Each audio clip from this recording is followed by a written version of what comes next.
Bismillahirrahmanirrahim. Alhamdulillahirabbil wassalatu wassalamu ala asyrafil mursalin wa ala alihi wa sahbihi ajma'in. Allahumma innaka khallaqul azim, innaka samiul alim, innaka ghafurur rahim, innaka rabbul arsyil azim, innakal barrul jawadul karim. Assalamualaikum warahmatullahi wabarakatuh. Hari ni Ustazah nak sambung balik tajuk Asma'ul Husna. Satu tajuk daripada Ustazah dah masukkan dalam Google Classroom. Hari ni Ustazah nak sambung melalui video dan sedikit penerangan. Hari ni Ustazah nak tambah tajuk mengenai Asma'ul Husna. Kita masuk kepada unit 6. Unit 6 ni ada 6 Asma'ul Husna yang kita selalu dengar lah. Dan kalau dinyanyikan pada hari Isnin. Sebagai pembukaan perhimpunan. Untuk unit 6 ada 6 nama Asma'ul Husna. Yang pertama Al-Muta'ali, Al-Bar, At-Tawwab, Al-Muntaqimu, Al-Afu dan Ar-Ra'uf. Ustazah akan terangkan satu demi satu. Yang pertama ialah Al-Muta'ali. Al-Muta'ali ialah bermaksud yang maha suci atau tinggi. Al-Muta'ali berasal daripada perkataan Ali, iaitu tinggi. Jadi bagi nama Allah Asma'ul Husna, Al-Muta'ali ialah yang maha suci atau maha tinggi. Cuba kita tengok surah Ar-Ra' ayat 9 yang bermaksud dialah yang mengetahui perkara-perkara yang gaib dan yang nyata. Dialah juga yang maha besar lagi maha tinggi. Seperti yang kita pernah belajar, perkara-perkara gaib, iaitu perkara-perkara sam'iyat. Semua tu ada dalam pengetahuan Allah dan kita hanya boleh belajar, tapi kita tak boleh tengok secara real.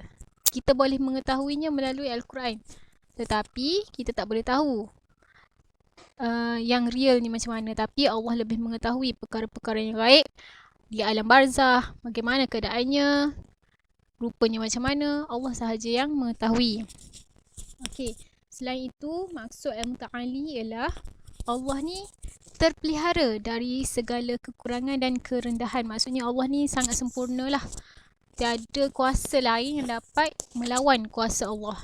Tak ada manusia yang bersifat Muta'ali. Muta'ali ni hanyalah Allah sahaja yang ada. Boleh. Seterusnya yang kedua, Al-Bar. Al-Bar ni ialah yang maha baik, iaitu yang maha berbakti. Cuba kita tengok surah At-Tur ayat 28 yang maksudnya berbunyi, sesungguhnya kami dahulu tetap menyembahnya dan menolong dan memohon pertolongannya. Maksudnya daripada zaman dahulu, pada zaman Nabi lagi, orang-orang Islam ni menyembah Allah dan memohon pertolongan daripada Allah dalam segala hal, kerana sesungguhnya dialah sahaja yang sentiasa melimpahkan ihsannya, yang lagi maha mengasihani. Apa-apa jua kesihatan, harta, semua benda tu kita minta tolong daripada Allah, bukannya daripada hamba-hamba lain. Kerana Allah ni bersifat Abar, iaitu yang maha baik ataupun maha berbakti. Untuk seterusnya ialah At-Tawwab, iaitu yang bermaksud Allah ni yang maha penerima taubat. Allah menerima taubat bagi umatnya atau hambanya yang melakukan maksiat, sebesar-besar maksiat, tapi jika mereka memilih untuk bertaubat, Allah akan menerima setiap taubat mereka. Seperti surah Al-Baqarah ayat 160 yang bermaksud, kecuali orang-orang yang bertaubat, yang memperbaiki amal buruk mereka serta menerangkan apa yang mereka sembunyikan.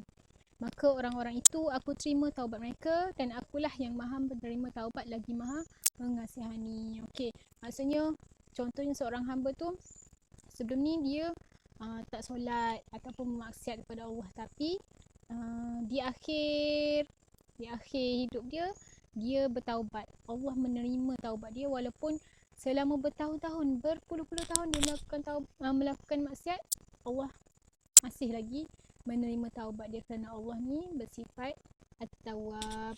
Okey, seterusnya Al-Muntaqimu.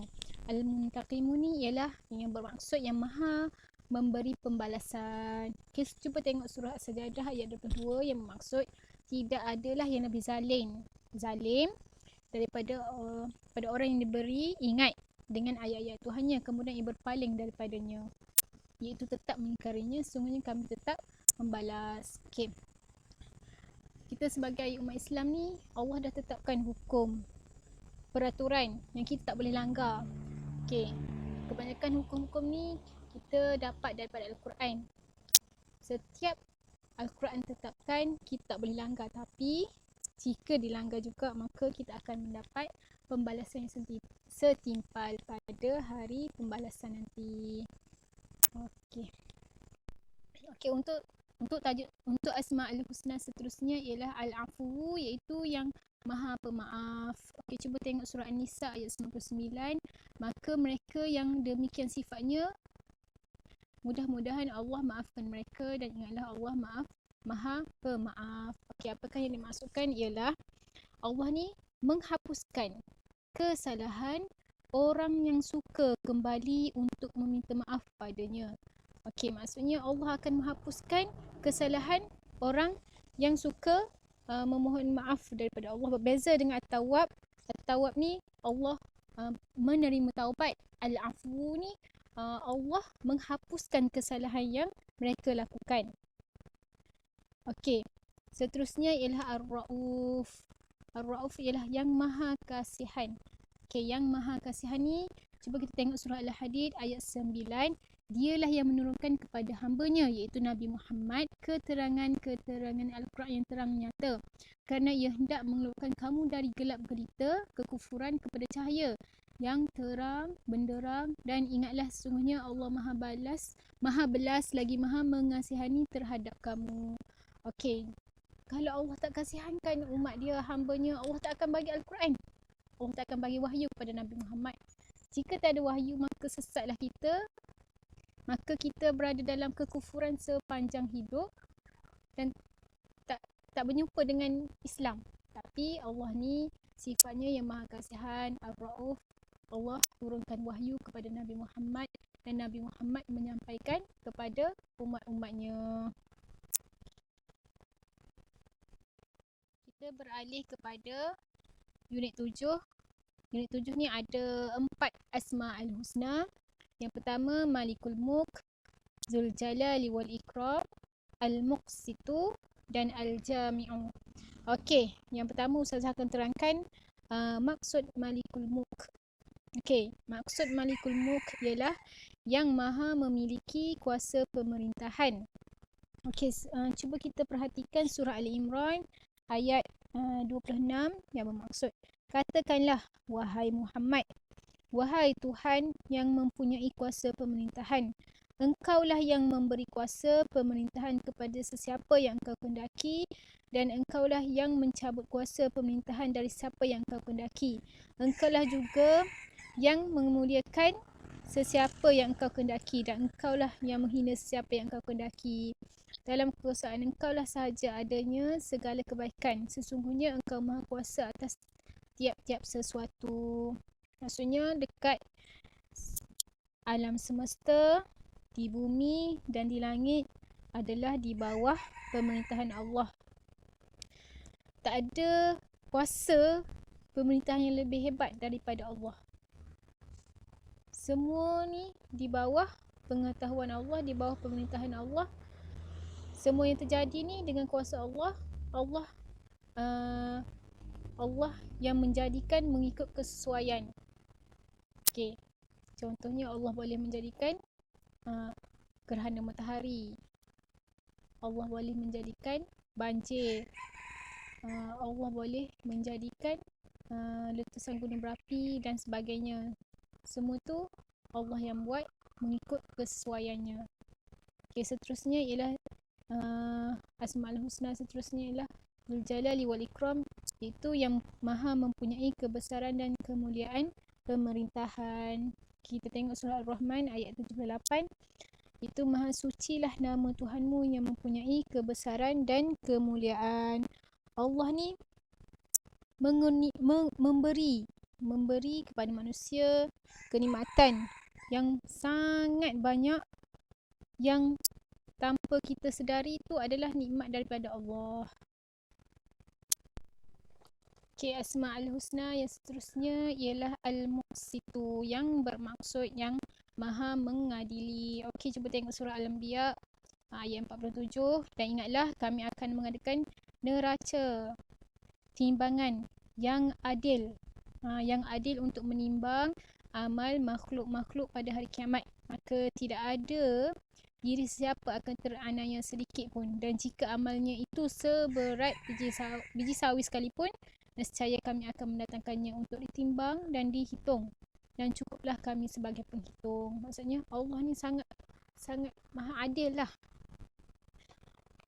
Allah ni memberikan kemenangan pada orang-orang yang teraniaya. Kalau pada hari kiamat nanti akan adanya hari penghisaban. Okay. Masa tu tidak ada satu pun yang tertinggal untuk dihitung. Allah menghitung dengan seadil-adilnya. Okay, seterusnya ialah Al-Jami'u, yang maha menghimpunkan segala-galanya. Cuba tengok surah Ali Imran ayat 9. Wahai Tuhan kami, sesungguhnya Engkaulah yang akan menghimpunkan sekalian manusia untuk menerima balasan pada suatu hari, itu hari kiamat yang tidak ada syak padanya. Sesungguhnya Allah tidak memungkiri janjinya. Seperti yang kita tahu, akan adanya hari kiamat. Pada hari kiamat itu akan dikumpulkan semua manusia, haiwan, jin untuk dihisap. Okey, masa tu semua manusia berhimpun di padang mahsyar untuk dihisap segala amal, sama ada amal baik ataupun amal buruk. Okey.